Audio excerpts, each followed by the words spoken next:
আচ্ছা, কিছু মানুষের কনসেপশন আছে অনেক বিষয় নিয়ে। প্রচুর দেখছি প্রশ্ন উঠছে না, ডেফিনেটলি সবার সব প্রশ্নের উত্তর দেওয়া সম্ভব নয়।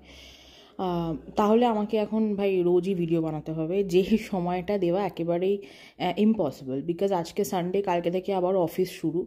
হ্যাঁ, তো সারাদিনের কাজকর্ম শেষে ভিডিও করার এনার্জি থাকে না, আর তার উপর এরকম একটা টপিক যেটা ভীষণ মেন্টালি এক্সহস্টিং। তো আমাদের সবারই নিজস্ব পার্সোনাল কমিটমেন্টস থাকে, হ্যাঁ, সেইগুলোতে কনসেন্ট্রেশন দেওয়াটাই আমাদের প্রায়োরিটি, প্রত্যেকটা মানুষ, আমি, আপনি, সবাই। প্রথম যে প্রশ্নটা সেটা হচ্ছে যে আমরা কনস্পিরেসির সাথে যুক্ত। হ্যাঁ, মানে আমরা একজন মানে ষড়যন্ত্রকারীর সাথে যুক্ত ছিলাম, মানে আমরা আমরা নিজেরাও ষড়যন্ত্রকারী বা আমরা নিজেরাও ষড়যন্ত্র করি, এরকম একটা ব্যাপার। প্রথমত একটা কথা বলি, এই যে ষড়যন্ত্রকারীর কথা বলা হচ্ছে, তার সাথে কিন্তু দীর্ঘ 10-11 মাস কি 9-10 মাসই ধরে নিচ্ছি, কোনো যোগাযোগ কিন্তু ছিল না। গতকাল একটা লাইভ হয়েছে রেইনবো লাইফের চ্যানেল থেকে, সেইখানে সেই লাইভটা আপনারা দেখতে পারেন। সেইটা একটা ডুও লাইভ ছিল এবং আমরা অনেকেই উঠে উঠে আমাদের নিজস্ব এক্সপিরিয়েন্স আমরা শেয়ার করে দিয়েছি, এবং সেখানে একটা জিনিস দেখবেন, সেখানে বলা হয়েছে যে রিলেশনটার অন অ্যান্ড অফ চলতো, মানে এই যে বন্ধুত্বপূর্ণ যে সম্পর্কটা ছিল আমাদের মধ্যে, সেটা অন অ্যান্ড অফ চলতো, মানে ওই যে তেলে জলে মিলমিশ হয় না, ওরকম একটা ব্যাপার আর কি। হ্যাঁ, মানে ধরুন লাস্ট কথা হয়েছিল আগের বছর দুর্গাপুজোর আগে, তারপরে আমি নিজে থেকে সরে আসি, এমন না যে তারা আমাকে সরিয়ে দেয়, no no no no no no, আমি নিজে থেকে সরে আসি, বিকজ আমি দেখলাম যে এই পুরো ঘটনাটা মেন্টালি এক্সহস্টিং। একটা মানুষের জন্য আরও 4-5টা মানুষ রাত জাগছে, তাকে মেন্টাল সাপোর্ট দিচ্ছে, অথচ তারা কিন্তু ফেরত কিছু পাচ্ছে না, কিন্তু এই সময়টা দিতে হচ্ছে। এতে করে কি হচ্ছে, শারীরিক ক্ষতি তো হচ্ছে, তার উপর আমাদের নিজেদের সবার জীবনে তো সময়ের মূল্য আছে, সেই সময়টা নষ্ট হচ্ছে। হ্যাঁ, তো আমি তখন দেখলাম যে এটা প্রচণ্ড পরিমাণে মেন্টালি এক্সহস্টিং। আমি লাস্ট ইয়ার দুর্গা পুজো মাইন্ডে, মানে অক্টোবর মাস থেকে আমি সরে আসি। অবশ্যই এর পাশাপাশি কিছু মানুষের কিছু কথায় আমার খারাপ লাগে, তো সব মিলিয়েই আর কি আমি পুরো বিষয়টা থেকে নিজেকে সরিয়ে আনি পুরোপুরি। তো দীর্ঘ 9-10 মাস কোনো যোগাযোগ ছিল না সেই ষড়যন্ত্রকারী, মানে ওই যে যাকে অনেকে সাইকো বলে ডাকে আর কি, হ্যাঁ, বা আমি মাঝে মাঝে পাগলি বলে ডাকি। তো সেই মহিলার সাথে এই বছরের জুলাই কি অগস্টের শুরুর দিক পর্যন্ত কোনো যোগাযোগ ছিল না, ইভেন যোগাযোগ করার প্রয়োজনও বোধ করিনি। হ্যাঁ, কিন্তু ওই যে রামু চাকরটা আছে, তার সাথে যোগাযোগ ছিল, কিন্তু সেটা মেসেজেই, ওই টুকটাক মাঝে মাঝে এই ভিডিও পাঠানো, এই মিম পাঠানো, হ্যাঁ, ব্যাস ওইটুকুই। হ্যাঁ, কোনো রকম ওই ঘন্টার পর ঘন্টা গেজানো ওইসবের মধ্যে ছিলাম না। হ্যাঁ, and I was very happy. তো যেখানে 9-10 মাস কোনো যোগাযোগই ছিলাম না, সেখানে তাহলে ষড়যন্ত্রের পার্টটা হলাম কি করে, তাই না? ষড়যন্ত্র করতে গেলে তো একটা কন্টিনিউয়াস রিলেশনশিপ মেনটেন করতে হবে, ইচ অ্যান্ড এভরিডে ডিসকাশন করতে হবে, প্রচুর প্ল্যানিং প্লটিং করতে হবে, তাই না? তো উইদাউট এনি কন্ট্যাক্ট তো আর ষড়যন্ত্র করা যায় না ওভাবে।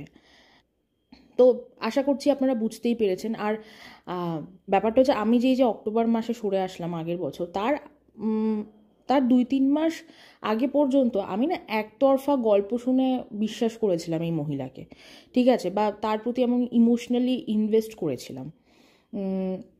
তারপর যখন আমি both side of the story শুনি, আমি সমস্ত সিনারিওটা আমার কাছে অনেকটাই পরিষ্কার হয়। পরিষ্কার হওয়ার পর আমার মনে হলো যে now I have to get rid of this two people, specially this one person. তো বললেই তো আর বেরিয়ে আসা যায় না। হ্যাঁ, তো আস্তে আস্তে আস্তে আস্তে আমি বললাম, আমি লাস্ট ইয়ার অক্টোবর মাসে পুরো বিষয়টা থেকে বেরিয়ে আসি। এবার কি হয়, 9-10 মাস যখন যোগাযোগে নেই, কন্ট্যাক্টে নেই, এবার সেও ভিডিও করে না, আমি তো জানি না তার ভেতরে ভেতরে সে কী চলছে, মানে কী চলছে বা কী কলকাঠি নাড়াচ্ছে, এগুলো তো কিছুই জানি না, কারণ যোগাযোগ নেই ভাই। হ্যাঁ, নেই মানে নেই। তা আমি ভেবেছিলাম হয়তো শুধরে গেছে, এত হ্যারাসমেন্টের পর সে হয়তো শুধরে গেছে, সে হয়তো ভুলটা বুঝতে পেরেছে যে এই যে মানুষের পেছনে কাঠি করা, কথায় কথায় এই মানুষের কেসের ভয় দেখানো, কেস করা, এগুলো হয়তো সে রিয়েলাইজ করেছে যে এগুলো তো আলটিমেটলি কিছু হয় না। হ্যাঁ, তো তারপরে যখন এই যে মানে এই যে ভাবনাটা, এই যে এক্সপেকটেশানটা, এটাই যে কত বড় ভুল, সেটা প্রমাণিত আমি হলাম, মানে সেটা প্রমাণিত হলো আর কি। তো এবার নেক্সট প্রশ্নটা হচ্ছে যে এগুলো তো ভেতরের কথা, এগুলো বাইরে আনা হচ্ছে কেন, কিসের জন্য? হ্যাঁ, এগুলো তো একদমই ব্যক্তিগত কথা। আর যেরকমটা রাজশ্রীদি সৌমিদি বলেছে তাদের ভিডিওতে, যে ভিডিও টু ভিডিও হবে না। কেন হবে না? শুধু কি পরিবারকে টেনেছে বলে হবে না? না, পরিবারকে টেনেছে বলে হবে না। দেখুন, পরিবারকে টেনেছে বললে আমাদের মধ্যে যে একটা ওই রাগ বা ক্ষোভ ছিল না তা কিন্তু নয়। হ্যাঁ, মানে যখন জানতে পারি যে আমাদের পরিবারকে নিয়ে টানাটানি করার মতো ষড়যন্ত্র হচ্ছে, তখন সেই দিনটা যে ঠিক কী গেছিলো, সারা রাত ঠিক করে ঘুমাতে পারিনি। কারণ আমাদের প্রত্যেকেরই পরিবার আমাদের সফট কর্নার, তাই না? তো পরিবারকে নিয়ে কেউ কিছু বললে সেখানে একটা চিন্তা, একটা রাগ, ক্ষোভ তো হবেই। তো তারপরেও আমরা সব কিছু ভেবেচিন্তে দেখলাম, মানে 31 অগস্ট, হ্যাঁ, সেই দিনটা ছিল হচ্ছে কফিনের লাস্ট পেরেকটা পোতার দিন। তারপরেও কিন্তু আমরা চুপ করে গিয়েছিলাম। ইভেন দেখবেন আমি একটা কমিউনিটি পোস্ট দিয়েছিলাম সীমান্তিকে ট্যাগ করে, কারণ সীমান্তিও তার লাইভে এমন কিছু কথা বলতো যেটার দায়ভার চাপিয়ে দেওয়া হচ্ছিল আমার আর রাজশ্রীদির ওপর। তখন আমার মনে হলো যে ভাই, সে কি বলবে না বলবে সেটা তো আমি ঠিক করে দিতে পারি না, তাই না? এবং সে যা কিছু বলছে সেটার দায়ভার তো আমার হতে পারে না। তো প্ল্যাটফর্মে, মানে ইউটিউবে অনেকেরই এরকম মনে হচ্ছিলো, তখন মনে হলো যে না ভাই, একটা কমিউনিটি পোস্ট দিয়ে দিই, আমি কেন বেকার বেকার অন্যের দোষ নিজের ঘাড়ে নিতে যাব। এবার যখন ওই 31 অগস্ট যখন হুমকি দেওয়া হলো, হুমকি দেওয়ার পর এটাও বলা হলো, মানে আমাকে ডিরেক্টলি বলা হয়নি, ওই এস সরকার দি যিনি আছেন ওনাকে বলা হলো যে আমি যেন ভিডিও করে ক্ল্যারিফাই করি বা ভিডিও করে বলি যে সেই মহিলা এইসবের মধ্যে নেই, মানে সাথেও নেই পাছেও নেই, ঠিক আছে? এবার বিষয়টা হচ্ছে, আমি কেন তার হয়ে ক্ল্যারিফিকেশান দেব? মানে আমি তো তার চাকর নই, তার রামু চাকর হয়তো তার হয়ে অনেক কিছু বলতে পারে, আমি তো আর তার চাকর নই। তাহলে তার হয়ে ক্ল্যারিফিকেশান দেওয়ার তো কোনো প্রশ্নই উঠছে না।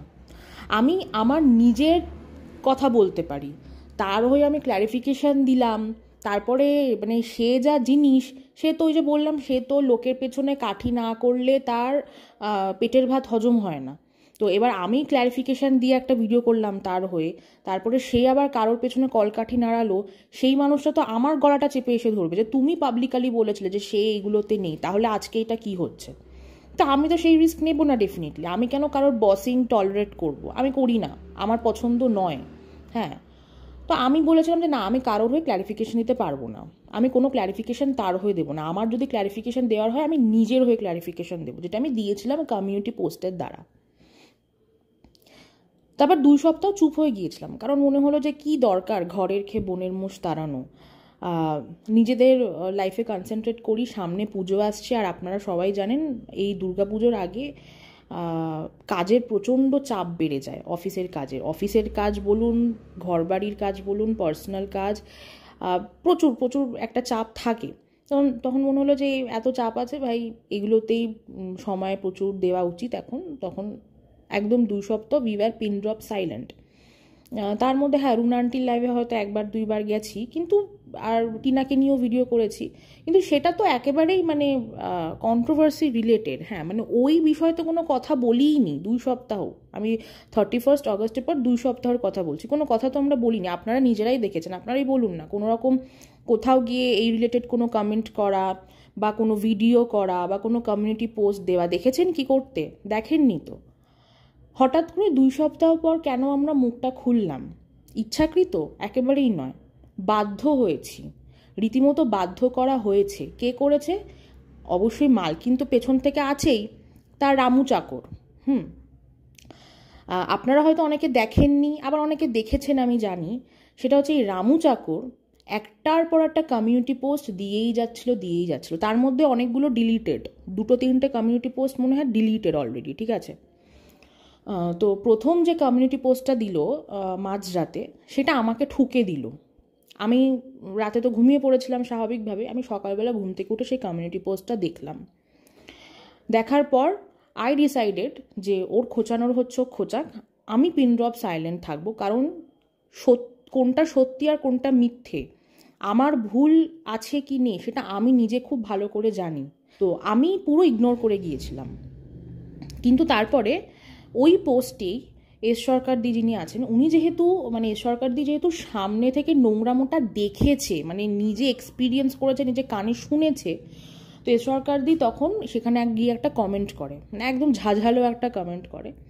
তারপরে সেই রামু চাকরের এত অড্যাসিটি, সে এস সরকার দিকে ঠুকে আবার মানে ও মানে এমন একটা হাবভাব করছে যেন ও নিজে কোনো দোষ করেইনি, ঠিক আছে, সমস্ত দোষ ঝেড়ে ফেলে দিয়ে একটার পর একটা রিপ্লাই করছে। এবং সেই কমিউনিটি পোস্টটা মিলি আন্টি, মানে লিভিং উইথ মিলি আন্টিও দেখেছে, সেটা আমি খুব ভালো করে জানি, কারণ সেখানের মিলি আন্টির কিছু ইমোজি কমেন্ট আমি দেখেছি। না, সেখানে উনি ওই রিলেটেড কোনো কথা বলেননি, বিকজ ওনার জানারও কথা নয় সেই বিষয়টা, তো উনি ক্লুলেস হয়ে ইমোজি কমেন্ট করেছে। কিন্তু মেইনলি এস সরকারদের সেই কমেন্টে পুরো একটা কমেন্ট থ্রেড হয়ে গেছে ওই দুজনের। এস সরকার যে রিপ্লাই দিচ্ছে, ও আবার খুব মানে উইথ টু মাচ অড্যাসিটি ও রিপ্লাই ব্যাক করছে। এবার সেই সমস্ত তো দেখলাম, কিছুক্ষণ পর দেখি সেই কমেন্ট পুরো ডিলিটেড, মানে কমেন্ট সেকশনে যে কটা কমেন্ট আছে সব ডিলিটেড। তারপরেও কিছু বলতাম না। তারপরে দেখছি একটার পর একটা কমিউনিটি পোস্ট আসছে এবং প্রত্যেকটা কমিউনিটি পোস্টে হুমকি দিচ্ছে রীতিমতো। হ্যাঁ, একদম ডিরেক্টলি হুমকি দিচ্ছে। এবার দেখুন, আমাদের সাথে তো কথোপকথন হতো, আমরা তো জানি কাকে বলছে, ঠিক আছে, কি বলতে চাইছে। এবং তারপরে দেখলাম এস সরকার দিকে হুমকি দিচ্ছে। তারপরে সেই দিনই পারমিতার একদিন সেই চ্যানেল থেকে একটা লাইভ হয়, এমনি নর্মাল ক্যাজুয়াল একটা লাইভ উনি লাইভ করেছিলেন, ঠিক আছে, এমনি গল্প আড্ডা করার জন্য। প্রায় ওই মনে হয় 50 মিনিট কি 1 ঘন্টার একটা লাইভ ছিল। তো সেইখানে আমরা যাই, আমি যাই, সেখানে গিয়ে এমনি নর্মাল ক্যাজুয়াল কমেন্ট করি, এইসব রিলেটেড কোনো কমেন্ট কিন্তু আমরা করছিলাম না। এবং এস সরকার দিয়েও কমেন্ট করছিল, ঠিক আছে। এবার এস সরকার দি তো মাথা থেকে ওটা বার করতে পারছে না, কারণ এত নেগেটিভিটি আর এত মিথ্যে, সেগুলো তো এত নোংরামো, সেগুলো ডাইজেস্ট করাটা না যে কোনো নর্মাল হিউম্যান বিংয়ের পক্ষে ইম্পসিবল। তো তখন সেই মুহূর্তে এস সরকার দিকে আবার ঠোকার জন্য একটা ফেক আইডি আসে। সেই ফেক আইডিটা এসে এস সরকারদির ইনস্টাগ্রাম স্টক করে এস সরকারদি কোন ইনস্টাগ্রাম পেজে কোন ক্রিয়েটারের ভিডিওতে কি কমেন্ট করে সেগুলো আবার দেখেছে। হ্যাঁ, এস সরকারদিকে কেমন দেখতে সেটাও দেখেছে, ঠিক আছে। দেখার পর পুরো ইনস্টাগ্রামটা স্টক করে এসে এস সরকারদির ওই কমেন্টের রিপ্লাই করে যাচ্ছে, আর এস সরকারদিকে ঠুকে যাচ্ছে কন্টিনিউয়াসলি, এবং পরিষ্কার বোঝা যাচ্ছে যে ওটা একটা ফেক আইডি। হ্যাঁ, তখন দেখলাম যে মানে কি বলবো, জল মাথার ওপর দিয়ে গড়াচ্ছে, মানে আর মেনে নেওয়া যাচ্ছে না এত হুমকি। হ্যাঁ, সেই হুমকির কমিউনিটি পোস্টগুলো কিন্তু নেই, ডিলিট করে দেওয়া হয়েছে, কিন্তু হুমকি দেওয়া হচ্ছে। হ্যাঁ, মানে নিজেদের এরকমও বলা হচ্ছে যে আমরা নাকি নিজেদের বলা কথাগুলো তাদের ঘাড়ে চাপিয়ে দিচ্ছি। অথচ গতকাল একটা রেইনবো লাইফের চ্যানেল থেকে তো একটা লাইভ হয়েছেই, তার আগে দুপুরবেলা রুনা আন্টি একটা ভিডিও করেছে, এবং রুনা আন্টি তার ভিডিওতে পরিষ্কার বলে দিয়েছে যে কারা কি বলেছিল। তো রুনা আন্টি তো মিথ্যে বলবে না, তার কি স্বার্থ আছে, সে তো এইসবের মধ্যে নেই, তাই না। তারপরে ওই যাদের স্বভাব তারা অন্যদের ঘাড়েই দোষটা চাপায়, তারা নিজেরা কখনো নিজেদের দোষটা স্বীকার করে না। এইসব দেখার পর দেন উই ডিসাইডেড যে ভাই এত খোঁচা দিচ্ছে, এত খোঁচা মারছে, হ্যাঁ, এবার একটা স্টেপ নিতে হবে। ভাই তুমি এইসবের মধ্যে কন্ট্রোভার্সির মধ্যে নেই, তুমি কোনো কিছুর মধ্যে নেই, সেই ক্ল্যারিফিকেশনটা তুমি এসে দেবে। তোমার হয়ে কোনো রামু চাকর বা তোমার কোনো চাকর কেন এসে দেবে? মাঝখানে তাও ভেবেছিল কি সঞ্জয়দাকে একটু তেল মাখিয়ে অয়েলিং বাটারিং করলে সঞ্জয়দা হয়তো ওদের মতো ওদের হয়ে কিছু বলবে, মানে সবাইকে নিজের রামু চাকরের মতো ভাবে তো। হ্যাঁ, তো সঞ্জয়দা তো অত বোকা নয়, সঞ্জয়দা জানি যে কখন কোথায় কিভাবে ইনভলভ হতে হয় আর কিভাবে কোন বিষয়টা থেকে ডিস্টেন্স মেনটেন করতে হয়। এবার আপনাদেরকে একটা ছোট্ট এক্সাম্পল দিই যে সেই ব্যক্তি আদৌ কন্ট্রোভার্সির মধ্যে ইনভলভ ছিল কি ছিল না। এই যে চ্যানেলে ভিডিও করছে না তার মানেই যে সে কোনো ভিডিও দেখে না তা কিন্তু একেবারেই নয়, বা সে যে এইসবের কিছুই জানে না একদমই নয়, একদমই ভুল ধারণা। এবং সে যে কোথাও কমেন্টও করে না সেটাও কিন্তু নয়, ঠিক আছে। যেমন ধরুন সীমা আন্টি লাইভে একটা সময় যেতাম জানেন, হ্যাঁ, গিয়ে ভিউয়ারদের সাথে বেশ ভালো ইন্টারাকশনস হতো। এবার সীমা আন্টি তো লাইভে প্রচুর কথা বলে তো। হ্যাঁ, এবার মানে তার লাইভে থেকে এমন প্রচুর কথা সীমান্টি বলেছে যেগুলো হয়তো আমি নিজের কানেই হয়তো শুনিনি, বা মানে আমি জানি না, অত বেশি আমি কনসেন্ট্রেট করিনি, আমি হয়তো ভিউয়ারদের সাথে ইন্টারাক্ট করতেই বিজি ছিলাম। কিন্তু সে জানে যে সীমা কবে কোন লাইভে কি বলেছে, কত মিনিটে কি বলেছে, সব জানে, পাই টু পাই সব জানে। শুধু তাই নয়, শুধু সীমান্টি না নয়, মানে আমি জাস্ট একটা এক্সাম্পল দিচ্ছি। তারপরে মামুনের মনের কথার মামুনদি পারমিতার একদিনকে নিয়ে কবে কোন ভিডিওতে কি বলেছে সেটাও জানেন। কন্ট্রোভার্সি জনারে প্রত্যেকটা ক্রিয়েটার তা কবে কি ভিডিও করছে, সেখানে কি বলছে, কাকে নিয়ে বলছে, সমস্ত কিছু জানে। হ্যাঁ, তো যে কন্ট্রোভার্সি ভিডিও রীতিমতো দেখছে সে তো কন্ট্রোভার্সি বিষয়টাকে এনজয় করছে, এমন তো না যে সে দূরে আছে, সে তো উপভোগ করছে। যেমন ধরুন সৌমিদি দীর্ঘ 1 বছর ধরে এই কন্ট্রোভার্সির মধ্যে ছিলই না, ছিলই না, জানেও না। হ্যাঁ, কবে কি হয়েছে, কে কি ভিডিও করেছে, কিচ্ছু জানে না, নাথিং। এটাকে বলে যে কন্ট্রোভার্সির মধ্যে সে আর নেই, বা সে এইসবের মধ্যে নেই। কিন্তু এই মহিলা সে সব কিছু দেখছে, মাঝে মাঝে এমন এমন কমেন্টও করছে যেখান থেকে পরিষ্কার বোঝা যাচ্ছে যে ভাই এই কথাগুলো ঠিক কে বলতে পারে, বোঝা যায়। কিন্তু তার বক্তব্য, তাকে এখন তার বক্তব্য সে এইসবের মধ্যে নেই, এবং সেই কথাগুলো ডিরেক্টলি এসে বলবে না, তার রামু চাকরকে দিয়ে বলাতে হবে, বা বাকি কিছু মানুষকে তার চাকর বানিয়ে তাদেরকে দিয়ে বলাতে হবে। আরে ভাই, সবাই তো আর রামু চাকর হয় না, সবার নিজস্ব একটা ডিগনিটি থাকে, বা সবার একটা নিজস্বতা থাকে, তার হয়ে আমরা কেন বলতে যাব।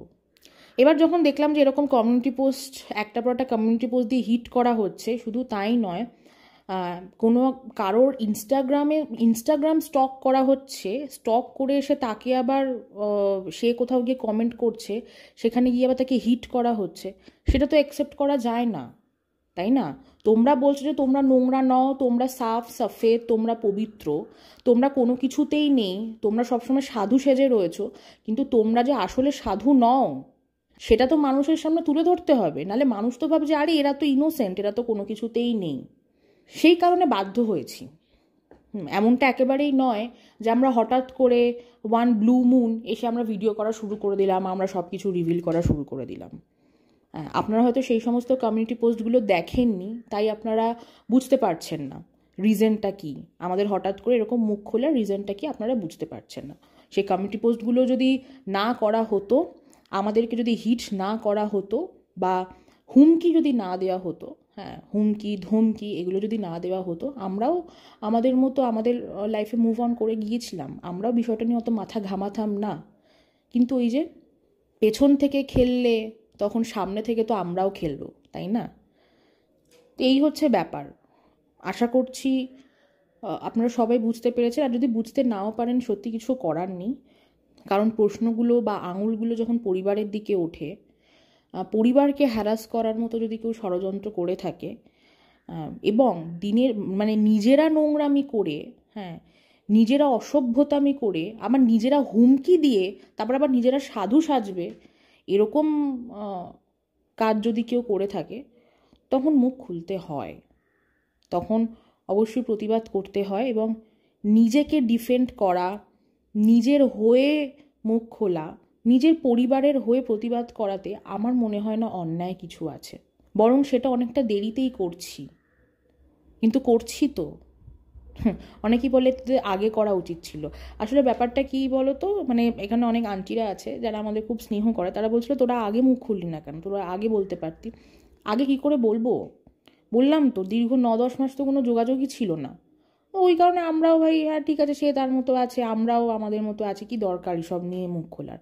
আর তার থেকে বড় কথা, সবসময় মনে হতো যে কোনো একটা সময় তো বন্ধুত্বপূর্ণ সম্পর্ক ছিল, কোনো একটা সময় তো আমরা ইমোশনাল ইনভেস্টমেন্ট করেছিলাম, তাহলে সেখানে সেই সম্পর্কটাকে ভাঙিয়ে ভিডিওতে এসে বলা, বা অফ ক্যামেরার জিনিস নিয়ে এসে অন ক্যামেরায় এসে বলার কোনো প্রয়োজন থাকে না, বা পড়ে না, তাই না? তাহলে একটা ট্রাস্ট ইস্যু তৈরি হয়ে যায়, মানুষ ভাবে বাবা এদের সাথে মিশবো না, এরা তাহলে এরকম ভেতরের কথা বাইরে আনে। তো এই কারণেই সেই ইন্টিগ্রিটি, সেই লয়্যালটিটা বজায় রেখেছিলাম। কিন্তু সবাই না আবার ইন্টিগ্রিটি, লয়্যালটি, এগুলোর অনেস্টি, হ্যাঁ, স্নেহ, ভালোবাসা, বন্ধুত্ব এইগুলোর মান দিতে জানে না। তো যারা দিতে জানে না, বারবার তাদেরও আবার তাদের কথা চিন্তা করাটাও আমার মনে হয় waste of time and energy. আর এই ডিগনিটি, ইন্টিগ্রিটি, লয়্যালটির পাশাপাশি আর একটা জিনিস, সেটা হচ্ছে যে সুইসাইডাল থ্রেট দেওয়া। হ্যাঁ, মানে বেশি কিছু বলতে গেলে বা স্ট্রেট ফরওয়ার্ড হয়ে তার ভুলটা ধরিয়ে দিতে গেলেই একটা কথা বারবার মানে ইনডিরেক্টলি বলছে। যেমন ধরুন যে আমি ফ্যানের দিকে তাকিয়ে আছি, ফ্যানটা ঘুরছে আমি দেখছি, হ্যাঁ, বা হঠাৎ করে চুপ হয়ে যাওয়া, মানে অল অফ আ সাডেন পুরো একদম চুপ হয়ে যাওয়া, হ্যাঁ, মানে ইচ্ছাকৃতভাবে চুপ হয়ে যাওয়া। এবং তার রামু চাকর তখন আমাদের উপর অ্যাটাক করে বলছে, দেখলি তো তোদের জন্যই এরকম হলো। এই ঘটনাগুলো না ওই গতকাল বা গতরাতে রেইনবো লাইফের লাইভে এই সমস্ত ডিসকাশন হয়েছে, ঠিক আছে, আপনারা শুনে নেবেন যে কীভাবে সুইসাইডাল থ্রেট দেওয়া হতো। হ্যাঁ, মানে কিছু বললেই চলে যাবে আর কি। হ্যাঁ, এবং বারবার যারা ধরুন পশ্চিম বাংলায় থাকে তাদেরকে বারবার করে রামু চাকরটা নক করতো, যাও না ওকে একটু বাঁচাতে যাও না, মানে যত রাতই হোক যাও না একটু যাও না।